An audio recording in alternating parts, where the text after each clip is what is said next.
Amigos, cordiales saludos. Un gusto volver a estar con ustedes en el espacio Fernando Aguayo América. El programa de hoy va a ser dedicado a la educación. Es recurrente en nuestro programa expresar que la base del desarrollo de un país es el apuntalamiento de la educación. Hace muy pocos días, en la ciudad de Guayaquil, estuvieron rectores de universidades de Latinoamérica en el tercer Foro Internacional de Acreditación Académica. Dialogamos con el doctor Jorge Talavera, rector de la Universidad ESAN del Perú. ¿Cuál es la importancia de la acreditación académica en las actuales circunstancias de las universidades a nivel del mundo y, por supuesto, en particular de Latinoamérica? La razón de ser de la acreditación es el proceso de mejora continua, la calidad de las instituciones, y no que sea un instrumento de marketing o cualquier otra vinculación. La razón de ser de las universidades es ofrecer programas de calidad y con inclusión social, vale decir oportunidad para todos.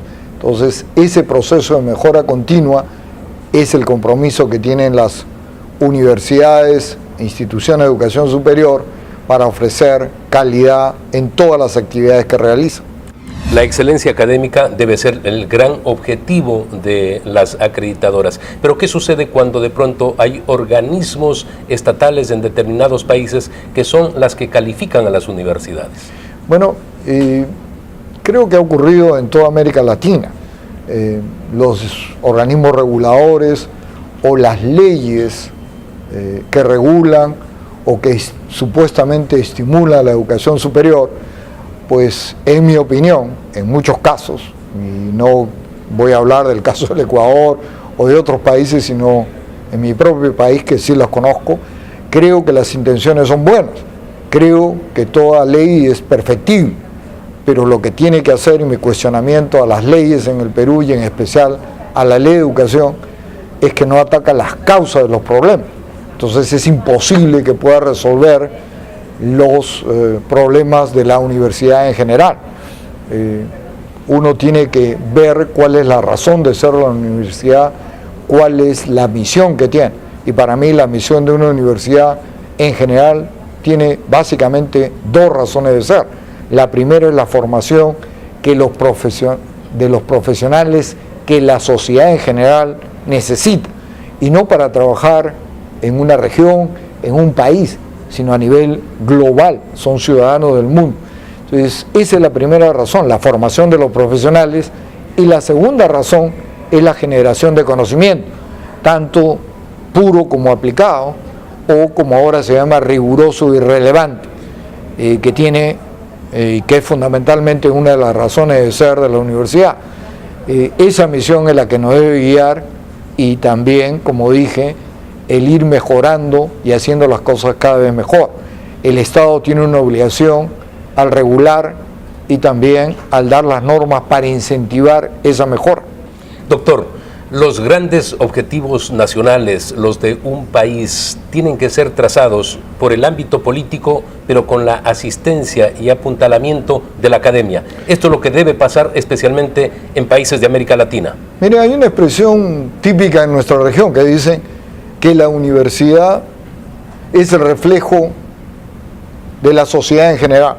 Bueno, yo digo todo lo contrario, porque por eso estamos mal. Si realmente las universidades, por ejemplo en el Perú, fueran el reflejo de la sociedad, con todo lo que hemos visto que ha pasado en los últimos años y especialmente en la década perdida, en los 80, y también con los retos que tienen de corrupción, de crecimiento, etcétera, etcétera.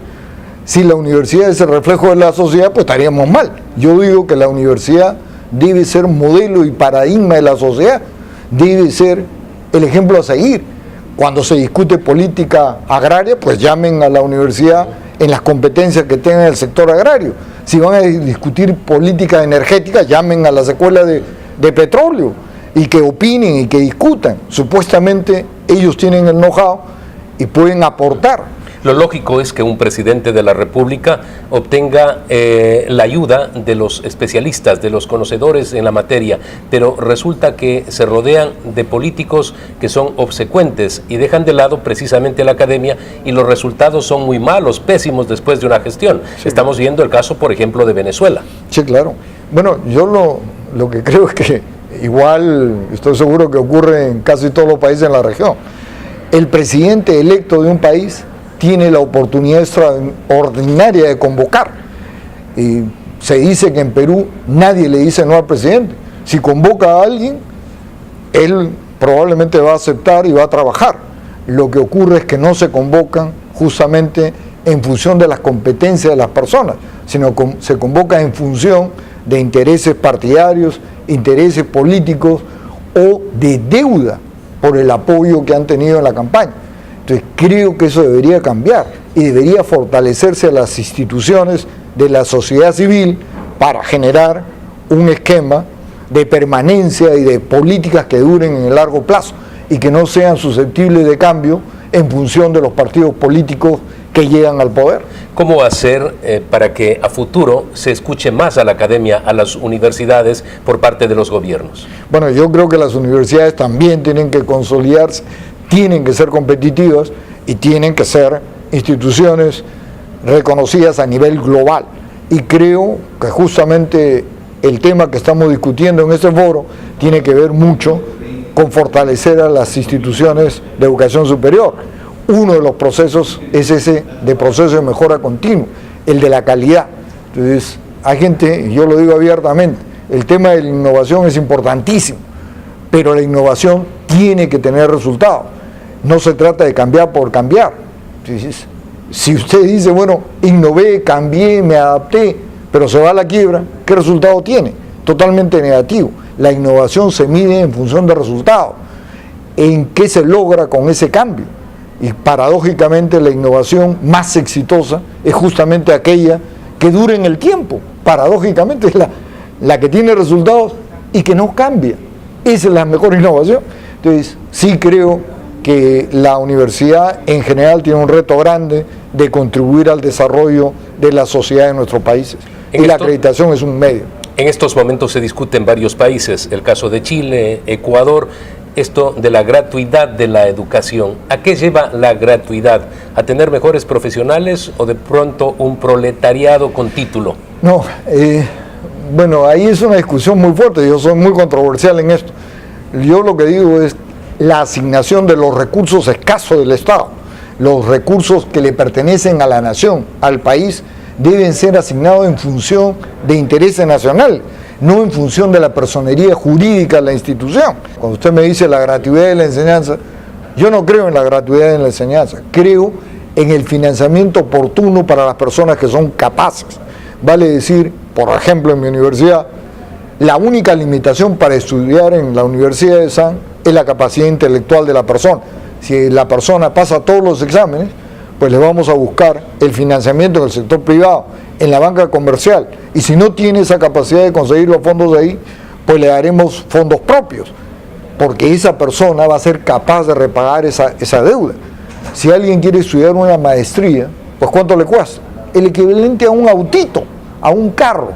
Entonces, si puede comprarse un carro y financiarlo a 3 años, 4 años o 5 años en la banca comercial, ¿cómo es que no puede endeudarse para estudiar una maestría que le va a dar un activo que no se deprecie, que va a ir creciendo en valor?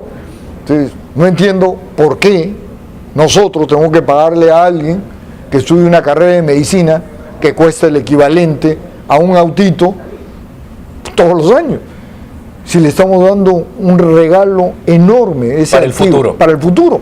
Esa persona pues tiene que repagar esa deuda. Entonces, no hay esquemas tan favorables. En las universidades de élite en Estados Unidos, la tarifa, el costo es igual para todos, para todos. Si usted es hijo de Rockefeller o de Trump, ahora para hablar en son de broma, igualito, paga igualito que todos los demás. Los que no tienen los recursos, pues reciben financiamiento, algunos scholarships o trabajan en la universidad. Yo he estudiado, entre comillas, gratis toda mi vida. He estudiado en Stanford, he estudiado en Pensilvania y financiado a través de trabajo y financiado por scholarships. Vivo agradecido, pero no creo en regalo. Creo en la oportunidad que le dan a las personas para mejorar, para crecer y fortalecerse. Doctor, muchísimas gracias. No, gracias a usted por la entrevista. Vamos a hacer un corte comercial, retornamos inmediatamente en su espacio Fernando Aguayo América.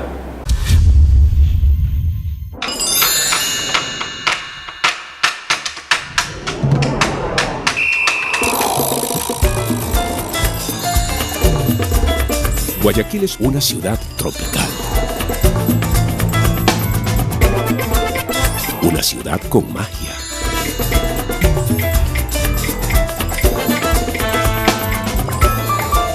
De sabores por disfrutar. De lugares por descubrir.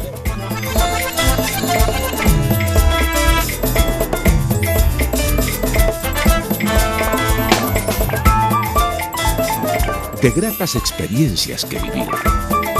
Guayaquil es mi destino. Este programa es auspiciado también por el Aeropuerto de Guayaquil y ha sido premiado en los últimos años por su excelente servicio y además por su moderna infraestructura. Gracias por continuar en la sintonía del espacio Fernando Aguayo América. Dialogamos con el doctor Antonio Freitas. Él es el rector de la prestigiosa Universidad Getúlio Vargas, que produce muchísimos estudios sobre ámbitos económicos, sociales para América Latina. Con él conversamos sobre la realidad de ese país y si acaso esa crisis prolongada que vive el gigante del sur ha hecho daño, por ejemplo, a la academia en ese país. Esto es lo que nos contestó el doctor Freitas.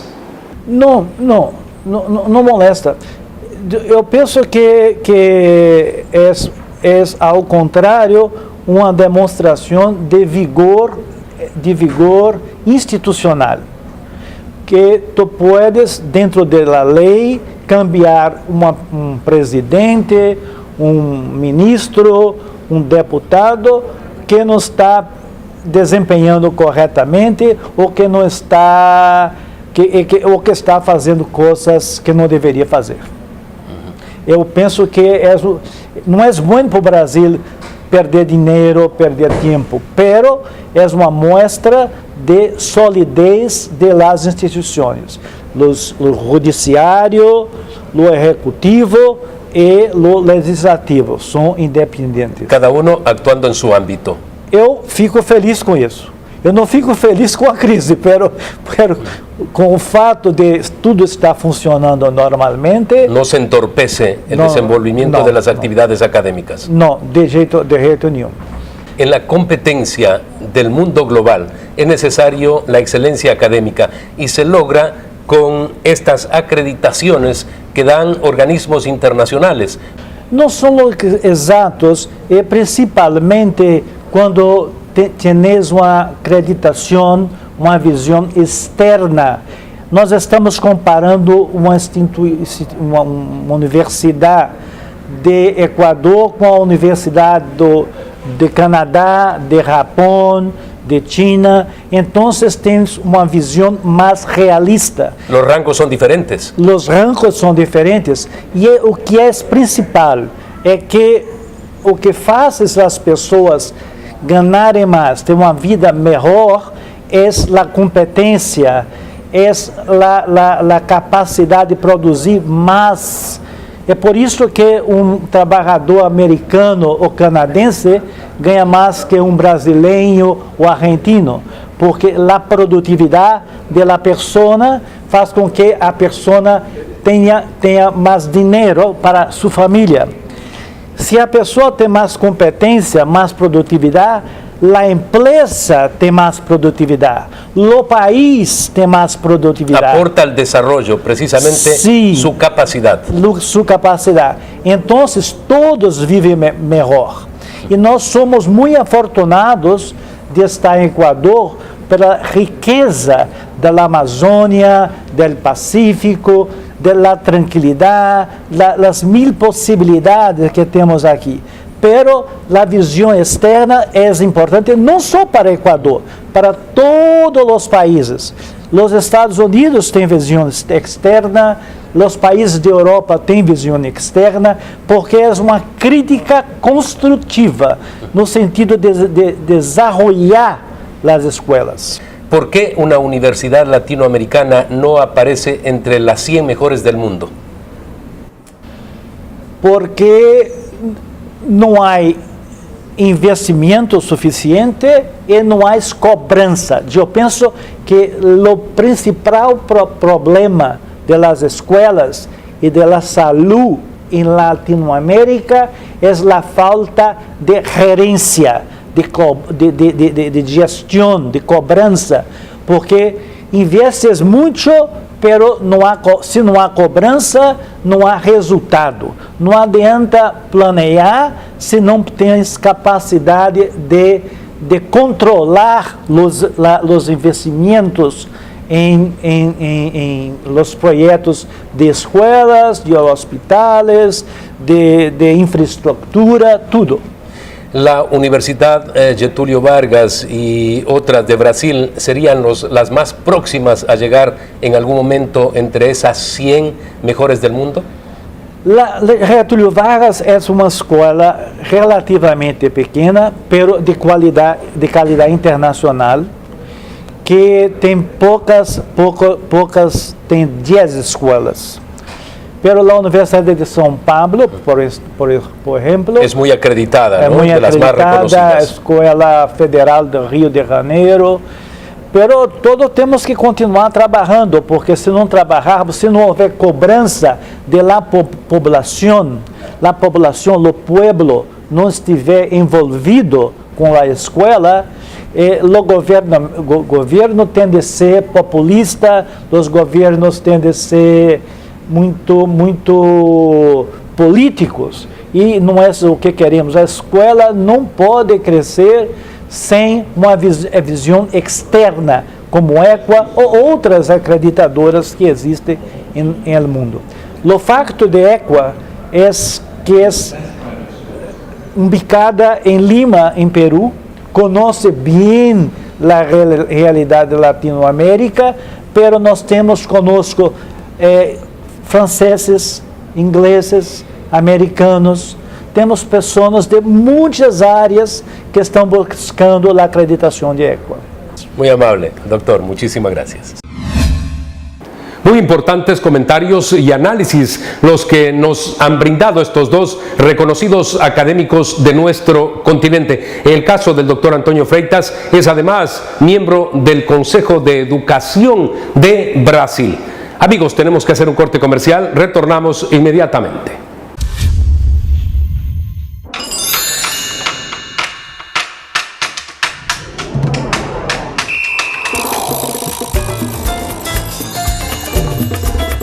Guayaquil es una ciudad tropical.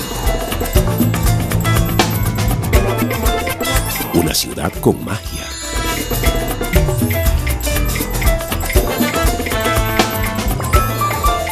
De sabores por disfrutar. De lugares por descubrir.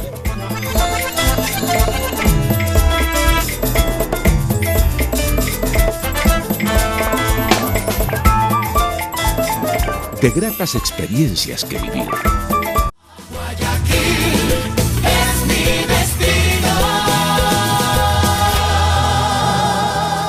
Este programa es auspiciado también por el Aeropuerto de Guayaquil y ha sido premiado en los últimos años por su excelente servicio y además por su moderna infraestructura.